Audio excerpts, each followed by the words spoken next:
Bienvenidos de vuelta a Contrapoder 3.0 con José Colina y Esteban Hernández. Y hoy vamos a conversar con César Sabas. Él es experto en seguridad. Buenas tardes, César, ¿cómo estás? Buenas tardes, ¿cómo están ustedes? ¿Todo bien? Muy bien, César, bienvenido a Contrapoder 3.0. Siempre un gusto conversar contigo. Muchas gracias, como siempre, el gusto es mío también.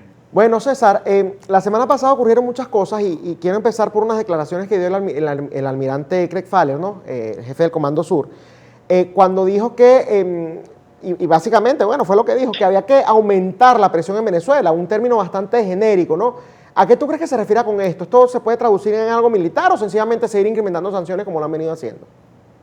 No, de momento creo que va a ser seguir incrementando sanciones, cercando al régimen o intentando cercar al régimen. Podemos ver en el discurso de Mike Pompeo el 5 de julio que se dirigió a los venezolanos y pues tuvo un discurso, digamos, un poco frío, diciendo que espera que el pueblo venezolano retome la libertad, que va a seguir la lucha por la independencia de los venezolanos, pero nunca habló de un tema militar. E incluso el mismo comandante del Comando Sur prácticamente dijo que por ahora las opciones son más que todo diplomáticas y económicas. Por los momentos no se vislumbra una acción militar.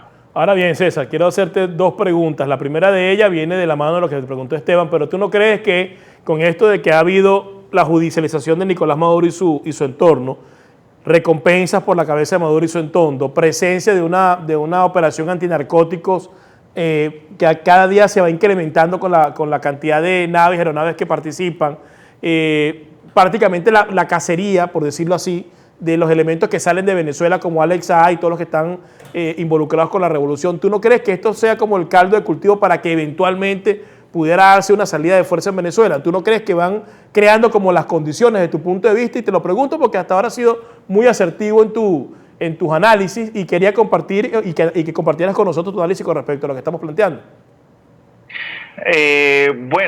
En Sudán hubo un presidente, Omar al-Bashir, que fue incluso condenado por la Corte Penal de La Haya por genocidio y nadie se metió militarmente a Sudán a buscarlo. Básicamente esa condena era para impedir que él pudiera estar viajando por el mundo, porque si llegaba a algún país lo podían detener y extraditar. Entonces este tipo de acciones que son incluso menos vinculantes, porque no estamos hablando de organismos internacionales, sino, digamos, de los organismos de una gran potencia como es Estados Unidos, sirven básicamente para acercar a este régimen y que no puedan estar viajando, que se sientan más solos, más aislados, que los países se la piensen 2 y hasta 3 veces a la hora de recibirlos.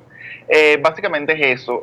Para que haya una acción militar tienen que darse las condiciones tanto internas como las condiciones geopolíticas que lamentablemente por ahora no favorecen a una intervención de Venezuela como si las hubo en el primer semestre del 2019, que se perdió todo eso. Pero por los momentos, y teniendo una China cada vez más agresiva y sabiendo que la Tercera Guerra Mundial, si es que estalla, va a estallar en Asia, por ahora el ambiente geopolítico mundial y de Estados Unidos no está tan propenso a una intervención. ¿Y por qué ellos siguen insistiendo tanto en ese término entonces de, bueno, vamos a meter más presión? ¿Tú crees que quieren intimidar de alguna manera pues al régimen de Venezuela? ¿Tú crees que ellos de verdad creen que esa estrategia es suficiente, que funciona?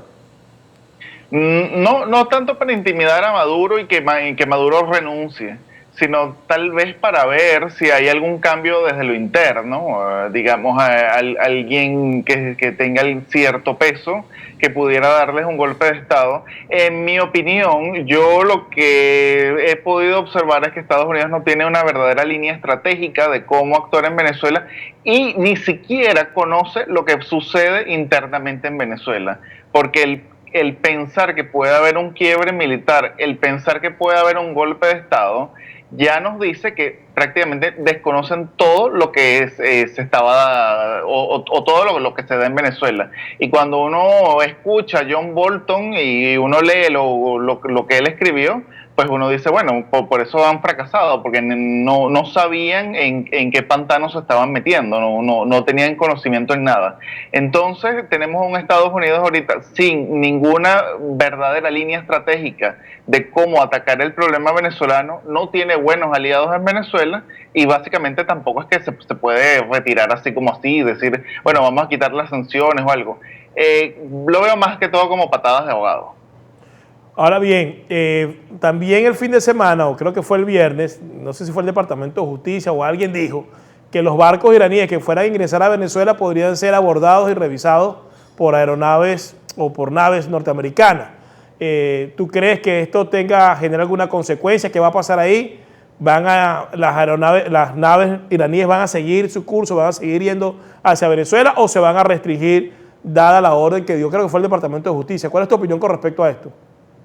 Bueno, esto sí puede presentar un cierto cambio, porque no creo que Estados Unidos, o digamos el Ejecutivo de Estados Unidos, la Casa Blanca, haya tenido la intención real de interceptar estas naves e irse a una especie de conflicto y agravar un conflicto. Porque Irán puede hacer lo mismo en el estrecho de Hormuz, por donde pasa todo el petróleo del Medio Oriente. Ya lo hizo cuando confiscaron un barco que iba hacia Siria, pues Irán respondió confiscando un barco británico. Entonces, claro, ¿hasta qué punto los occidentales están dispuestos a irse a unas tensiones en el Medio Oriente teniendo a una China que está haciendo todo lo que está haciendo? Eso hay que sopesarlo. Pero Estados Unidos es un país que tiene división de poderes. Así que el departamento, ni siquiera el Departamento de Justicia, estamos hablando del Poder Judicial americano, puede dictar una sentencia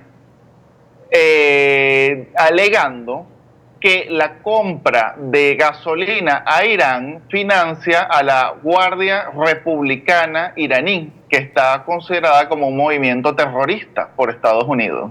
Así que en este caso, si pudieran, y hay una especie de orden de confiscar estos barcos con bandera iraní. Entonces ahí digamos que tiene un problema la administración Trump de ver, bueno, ¿qué es lo que hago? Su interés geopolítico inmediato no sería aumentar las tensiones, pero sobre todo en un año electoral tampoco pueden pasar como cobardes. Así que es probable que sí hagan en esta ocasión alguna cierta acción, pero también midiéndola, porque Irán también puede atacar. Irán tiene suficientes medios como para desestabilizar, no para ganar una guerra, pero sí para desestabilizar, y sobre todo en una zona en la cual Estados Unidos quiere irse, que es el Medio Oriente. Entonces, esto sí es un problema que se le presenta a la Casa Blanca. Pero fíjate algo, o sea, ellos en esta oportunidad, y es lo que dice Colina, les están dando la autorización, ¿no?, de que intercepten, de que aborden esos barcos.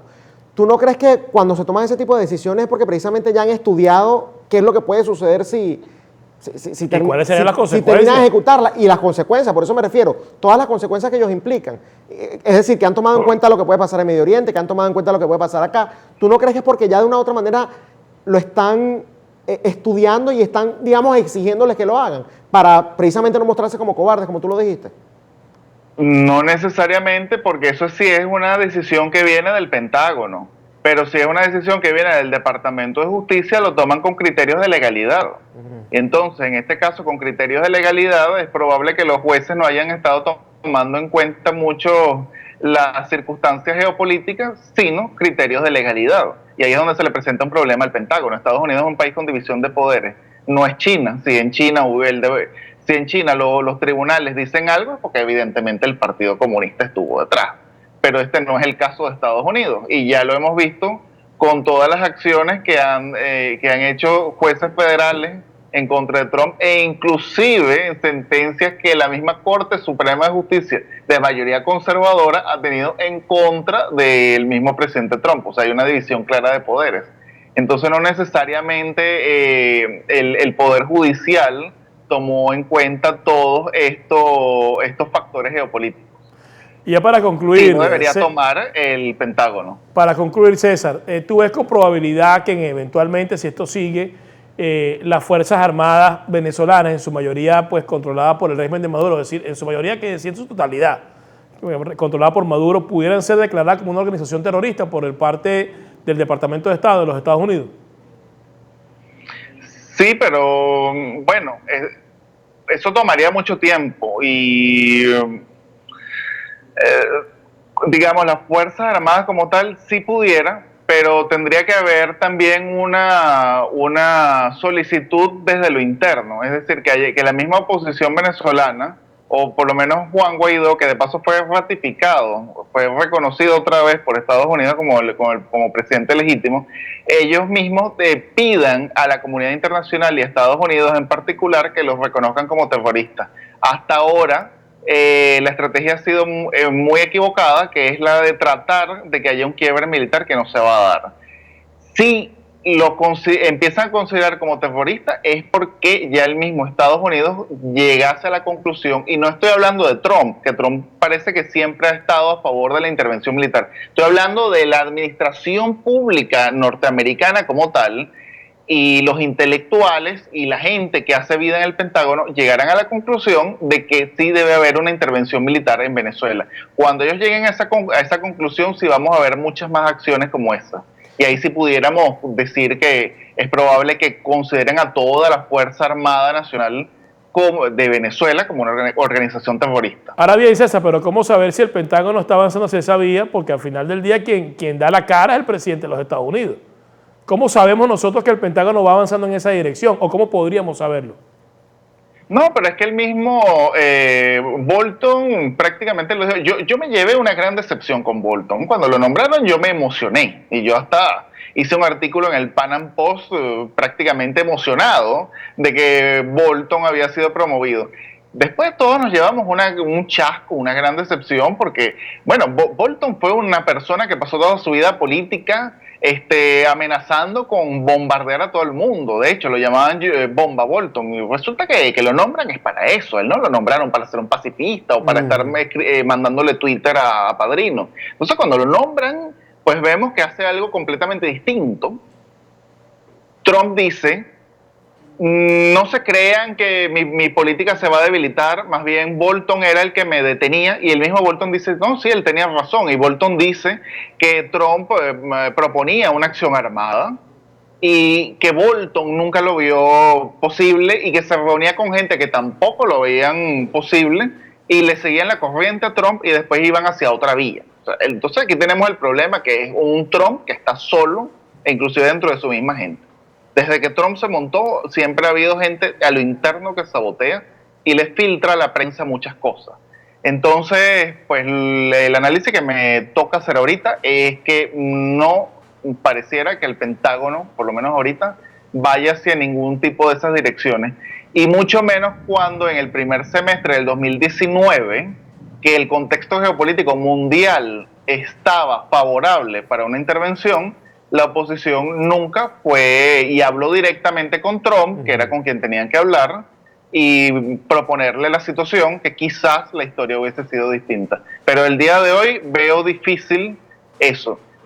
La noticia que vi es que Estados Unidos mandó 2 portaaviones al mar de la China Meridional. Es decir, cada vez hay una visión más fuerte de irse concentrando en el Extremo Oriente.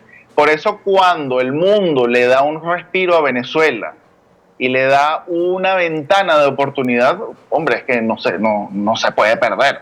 Hay que aprovecharla sí o sí, porque el mundo no se va a detener solamente por nosotros. Claro. Entonces, ahorita mismo las circunstancias geopolíticas y la tendencia del Pentágono no es favorable a una intervención de Venezuela. Bueno, lamentable escuchar eso, pero tus análisis han sido siempre bastante acertados, bastante certeros, así que muchas gracias. Creo que estoy de acuerdo contigo, lamentablemente, lo digo así. El tiempo también se nos ha acabado. Muchas gracias, César, por acompañarnos. Siempre un placer conversar contigo acá en Contrapoder 3.0. Muchas gracias a ustedes.